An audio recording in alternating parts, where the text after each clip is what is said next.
காசா பற்றி எரிந்து கொண்டிருக்கிறது. காசாவிலே தாக்குதல்கள் தொடர்ந்து நடத்தப்படுகிறது. இன்றைக்கு நான் இந்த வீடியோவை ரெக்கார்ட் செய்கிற இந்த தருணம் வரைக்கும் 31 அப்பாவிகள் காசாவுக்குள் கொல்லப்பட்டிருக்கிறார்கள், ஷஹீதாகி இருக்கிறார்கள். உணவு தேடி ஒவ்வொரு நாளும் அலைகிறார்கள். உணவுக்கான சண்டைகள் உக்கிரமாக மாறிக்கொண்டிருக்கிறது. இப்படி உணவு தேடுவதற்காக செல்கிறவர்களை கூட கொன்று குவிக்கிறது இஸ்ரேலிய ஆக்கிரமிப்பு படைகள் என்பதுதான் இந்த இடத்திலே நாம் கவனிக்க வேண்டிய முக்கியமான அம்சமாக இருக்கிறது.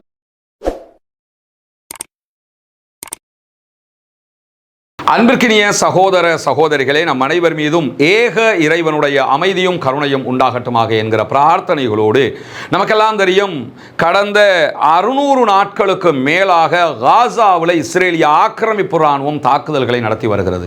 இந்த நிலையில் இந்த தாக்குதல்கள் லெபனானுடனான மோதலாக மாறியது. ஹிஸ்புல்லாக்கள் களத்திற்கு வந்தார்கள். அதற்கு பிறகு யமனில் இருக்கக்கூடிய ஹூதிகள் களத்திற்கு வந்தார்கள். இஸ்ரேலுக்கு எதிரான தாக்குதல்களை நடத்தினார்கள். அது உச்சமாக ஈரானுடனான யுத்தமாக மாறி 12 நாள் ஒரு வாரம் நடைபெற்று தற்போது சீஸ்ஃபயர் யுத்த நிறுத்தமாக மாறி இருக்கிறது. இந்த சூழல்ல கடந்த 12 நாட்களாக நடைபெற்ற இஸ்ரேல் ஈரான் வாருக்கு இடையில காசாவில் சுமார் 860 அப்பாவிகளை கொன்று குவித்திருக்கிறது இஸ்ரேலிய ஆக்கிரமிப்பு இராணுவம் என்கிற அதிர்ச்சிகரமான செய்திகள் வெளியாகி இருக்கிறது.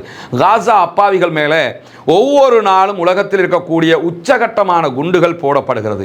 என்ன விதமா எல்லாம் அவங்களை கொல்ல முடியுமோ அந்த விதமா எல்லாம் அவங்க மேல தாக்குதல்கள் நடத்தப்படுகிறது. நமக்கெல்லாம் தெரியும். இவ்வளவு அழிவுகள் நடந்தும் நமக்கெல்லாம் இருக்கக்கூடிய ஒரு உச்சகட்ட மன குழப்பமும் மன அமைதியின்மையும் என்னன்னா, 52 அரபு இஸ்லாமிய நாடுகள் இருக்கிறது, ஒபேக் இருக்கிறது, அதே போன்று ஓஐசி இருக்கிறது, அவர்களுடைய ஜிசிசி இந்த மாதிரி கூட்டணிகள் இருக்கிறது. இப்படி அரபு இஸ்லாமிய நாடுகளை ஒருங்கிணைத்த பல கூட்டமைப்புகள் இருக்கிறது. இந்த கூட்டமைப்புகளால் ஒன்றுமே பண்ண முடியவில்லை. இந்த யுத்தத்தை நிறுத்துவதற்கு அவர்களால் ஒரு செங்கல்லை கூட நகர்த்த முடியவில்லை. இன்னும் கொஞ்சம் கீழிறங்கி சொல்றதா இருந்தா ஒரு தலைமுடிய கூட அவங்களால புடுங்க முடியலைங்கிறது நமக்கெல்லாம் தெரியுது. இதெல்லாம் ரொம்ப மனவேதனையாக இருக்கிறது, தாங்க முடியாத வழியாக இருக்கிறது. உச்சகட்ட வழியிலே இந்த உலகத்தில் மனிதநேயத்தை நேசிக்கக்கூடிய அத்தனை பேரும் இருக்கிறார்கள். ஏன்னா காசா பற்றி எரிந்து கொண்டிருக்கிறது. காசாவிலே தாக்குதல்கள் தொடர்ந்து நடத்தப்படுகிறது. இன்றைக்கு நான் இந்த வீடியோவை ரெக்கார்ட் செய்கிற இந்த தருணம் வரைக்கும் 31 அப்பாவிகள் காசாவுக்குள் கொல்லப்பட்டிருக்கிறார்கள், ஷஹீதாகி இருக்கிறார்கள். உணவு தேடி ஒவ்வொரு நாளும் அலைகிறார்கள்.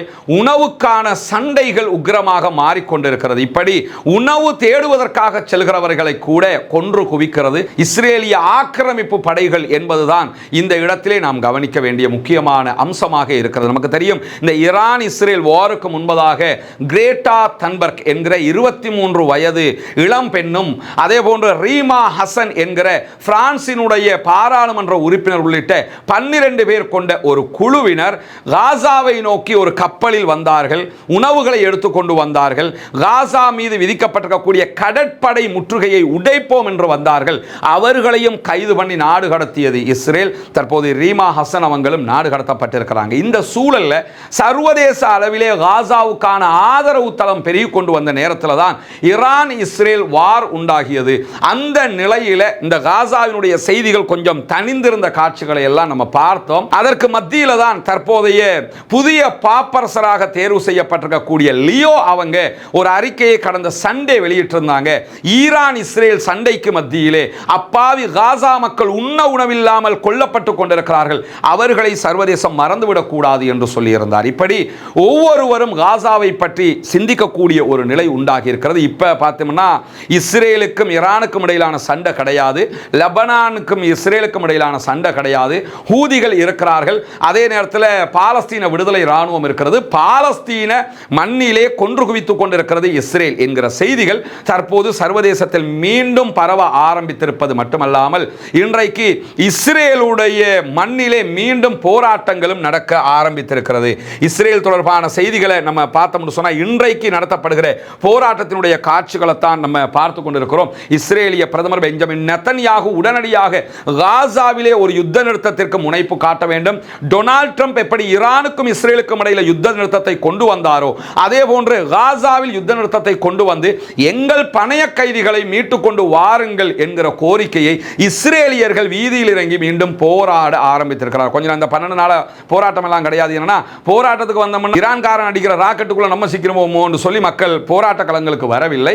அப்படி இருந்த நிலையில தான் மீண்டும் போராட்டங்கள் இஸ்ரேலில் ஆரம்பித்திருக்கிறது. எனவே காசாவில் இருக்கக்கூடிய அப்பாவிகள் காப்பாற்றப்பட வேண்டும் என்பது அனைவருடைய ஆசை பிரார்த்தனையாக இருக்கக்கூடிய நேரத்தில் இன்றைக்கு வெளியாகி இருக்கக்கூடிய ஒரு முக்கியமான செய்தி என்னன்னு சொன்னா, கான் யூனுஸ் பகுதிகளில் இஸ்ரேலிய ஆக்கிரமிப்பு ராணுவத்தை சேர்ந்த 7 பேர் இன்றைக்கு மொத்தமாக ஒன் ஷாட்ல கொல்லப்பட்டிருக்கிறார்கள் என்கிற செய்தி தான் வெளியாகி இருக்கிறது. குறிப்பாக கொல்லப்பட்ட 7 பேரும் 19 முதல் 21 வயதை உடையவர்கள் என்கிற மேலதிக செய்திகள் வந்திருப்பது மட்டுமல்லாமல் இஸ்ரேலுடைய 605வது படைப்பிரிவை சேர்ந்த பட்டாலியன்ஸை சேர்ந்தவர்கள் தான் இவர்கள் என்கிற செய்திகளை தி ஜெருசலம் போஸ்ட் வெளியிட்டிருக்கிறது மட்டுமல்லாமல் கான் யூனுஸில் நடந்த தாக்குதல்களில் தான் இவர்கள் கொல்லப்பட்டிருக்கிறார்கள் என்பதையும் அதிலே 8வதாக இருந்த நபர் படுகாயங்களோடு தற்போது மருத்துவமனையில் சேர்க்கப்பட்டிருக்கிறார் என்கிற செய்திகளும் வெளியாகி இருக்கிறது. எனவே பாலஸ்தீன விடுதலை இராணுவம் உச்சகட்ட தாக்குதலை நடத்துகிறது என்பது நமக்கு தெரியும்.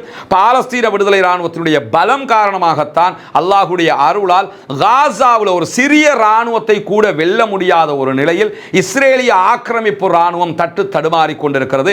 628வது நாளாகவும் இன்றும் காசாவுக்குள்ள பாலஸ்தீன விடுதலை இராணுவத்தோட சண்டையிட்டுக்கிட்டு இருக்கிறாங்களே தவிர காசாவுக்குள்ள நாங்க போவோம், பாலஸ்தீனத்தை கைப்பற்றுவோம், காசாவை கைப்பற்றுவோம், பாலஸ்தீன விடுதலை இராணுவத்தை தோற்கடிப்போம், ஆட்சியை நாங்க கைப்பற்றுவோம், அங்க இருக்கக்கூடிய எங்களுடைய பணைய கைதிகளை மீட்டுக் கொண்டு வருவோம் என்றார்கள். இந்த ஒன்னையுமே அவங்களால பண்ண முடியல.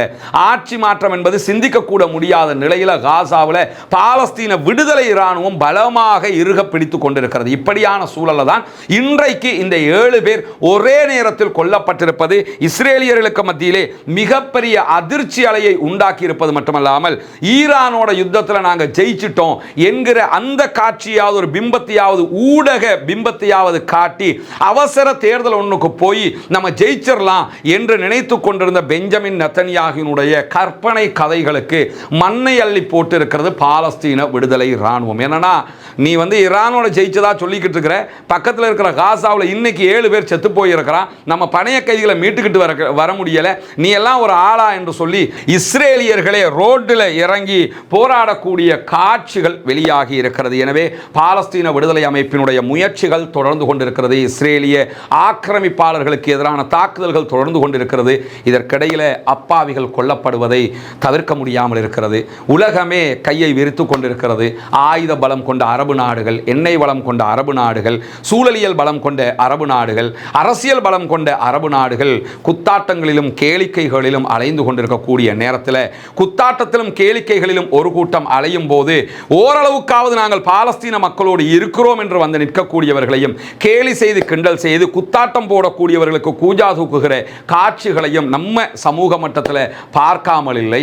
ஆனால் இதுவெல்லாம் எவ்வளவு தூரம் போக போகிறது என்கிற கேள்விகளும் எழாமல் இல்லை. வல்ல ரஹ்மான் அனைத்தையுமே பார்த்து கொண்டுதானே இருக்கிறான்.